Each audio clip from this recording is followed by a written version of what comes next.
Bonjour à toutes et à tous, aujourd'hui on se retrouve pour interviewer la gérante de l'Argentine avec son voyage extraordinaire éco-aventure en Argentine entre glaciers, animaux et action pour le climat. C'est parti. Bonjour Émilie. Agathe. Aujourd'hui j'ai plusieurs petites questions à te poser concernant ce petit voyage extraordinaire. Eh bien, c'est parti, je t'écoute. Donc c'est parti pour la première question. Combien de temps te faut-il pour monter ce voyage extraordinaire?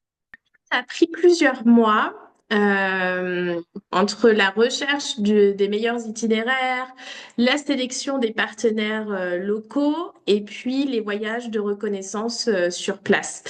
On s'est focalisé sur la Patagonie et c'est déjà une région immense et fallait s'assurer que chaque étape soit à la fois fluide et immersive pour les voyageurs. Est-ce que selon toi il a été difficile à monter et surtout comment tu as procédé? Alors oui et non. Après plus de 10 ans en Patagonie, j'avais à cœur de partager ma vision de cette région. Donc au-delà des paysages grandioses, je voulais mettre en avant les réalités, les défis sur le terrain. Parce que pour moi, comprendre un pays, c'est aller au-delà de la beauté des paysages et puis aussi s'intéresser aux enjeux sur place. Donc voilà, j'ai sélectionné les lieux qui incarnent le mieux l'âme de la Patagonie. J'ai échangé énormément avec mes partenaires locaux. J'ai choisi des partenaires locaux engagés dans un tourisme durable et puis qui avaient aussi cette même sensibilité que moi à partager les problématiques de l'environnement et aussi le côté social du pays. Et après, je t'avoue que le défi le plus grand pour ce voyage, c'était de limiter l'empreinte carbone du voyage. Donc, on est très très fiers de proposer un voyage sans vol intérieur, ce qui est assez exceptionnel sur un territoire qui est immense. Comment as-tu sélectionné les partenaires et les étapes pour pouvoir créer ce voyage extraordinaire? J'ai sélectionné des partenaires Ouais. qui avaient la même vision que moi et qui avaient une vraie connaissance du terrain. Et puis ensuite, on a échangé sur ça. On a pensé tout le voyage pour essayer d'avoir une immersion totale et puis des rencontres sincères avec les habitants.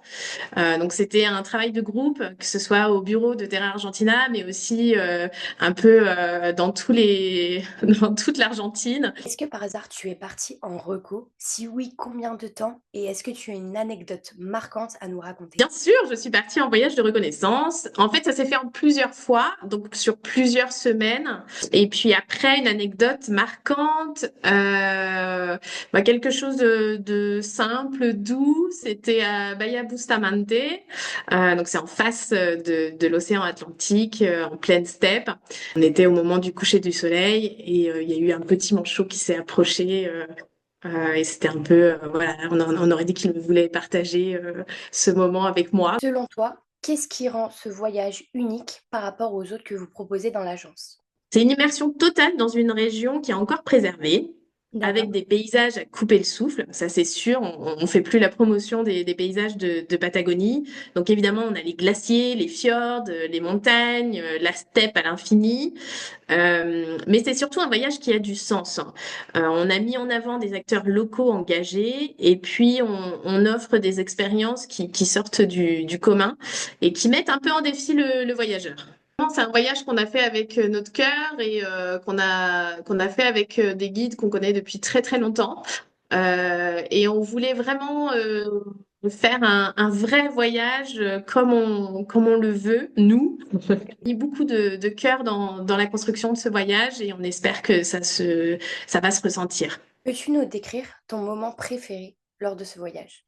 Difficile de choisir, mais je pense que l'un des instants les plus marquants, c'est quand même l'arrivée au glacier Perito Moreno.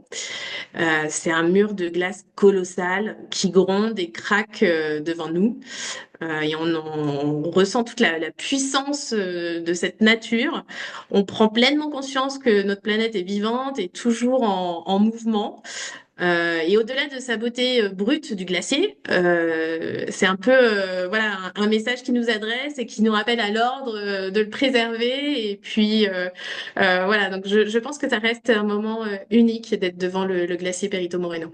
As-tu une rencontre mémorable à nous raconter avec les locaux qui sont inclus dans ce voyage? Je pense que l'une des rencontres inoubliables, c'est celle avec Marine et Sébastien. Ce sont deux passionnés de trek basés à Ushuaia. C'est un couple de guides hors pair et ils nous proposent une expédition jusqu'au Cap San Pio. Donc c'est à l'extrême sud de la Patagonie, près de la péninsule Mitre. Euh, c'est une région qui est très sauvage, quasiment vierge. Et en fait, ils ont vraiment ils sont très communicatifs sur leur amour qu'ils portent pour cette région. Ils ont une connaissance du terrain qui est impressionnante. Ils ont une préparation aussi pour l'expédition qui est assez impressionnante. Et ce qui m'a marqué le plus, c'est leur approche du voyage. En fait, pour eux, c'est des trekkers, donc voilà. Et pour eux, randonnée, c'est pas juste une aventure physique, c'est une immersion totale dans la nature brute qu'est Ushuaia. Et c'est très très dur de décrire un peu Ushuaia parce qu'on n'a pas forcément la carte postale typique d'Ushuaia ou un paysage qui est impactant devant les yeux. Il faut être dans la nature pour vivre Ushuaia. Et je pense que la meilleure manière de comprendre Ushuaia et la Terre de Feu en général, c'est d'être accompagné avec Marine et Sébastien. Est-ce que ce voyage peut être personnalisé et si oui, comment? Absolument. On peut adapter la durée, les activités, le niveau de confort. Certains vont préférer faire plus de trek, donc il n'y a pas de souci. Et d'autres être simplement dans une petite cabane en face de la montagne et prolonger le séjour en pleine nature. Donc on peut adapter le séjour, il n'y a aucun souci. Si tu devais résumer ce voyage en 5 mots, quel serait-il? Difficile de résumer, mais je dirais immersion, grandiose, rencontre, réflexion et climat. À quel type de voyageur ce voyage s'adresse-t-il? Alors, ce voyage s'adresse avant tout à ceux qui cherchent du sens au voyage, aux aventuriers aussi bien dans l'esprit que dans le corps, qui sont prêts à sortir des sentiers battus, à tous les curieux qui ont envie de découvrir des paysages exceptionnels, mais aussi l'histoire et les défis de cette région. C'est un voyage qui va au-delà de la simple destination. Voilà, il faut chercher à comprendre un peu plus le pays et puis le ressentir. Quel conseil donnerais-tu aux voyageurs avant de partir faire ce voyage?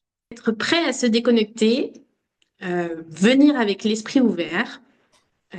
Et ensuite, je pense que ça dépend de chaque voyageur. Par exemple, moi, j'aime bien préparer mon voyage et j'aime bien soit lire un roman qui me met un peu dans l'ambiance du pays ou voilà voir un peu l'histoire du pays. Mais je pense qu'il y a aussi des voyageurs qui veulent venir un peu l'esprit libre et pur et se laisser surprendre.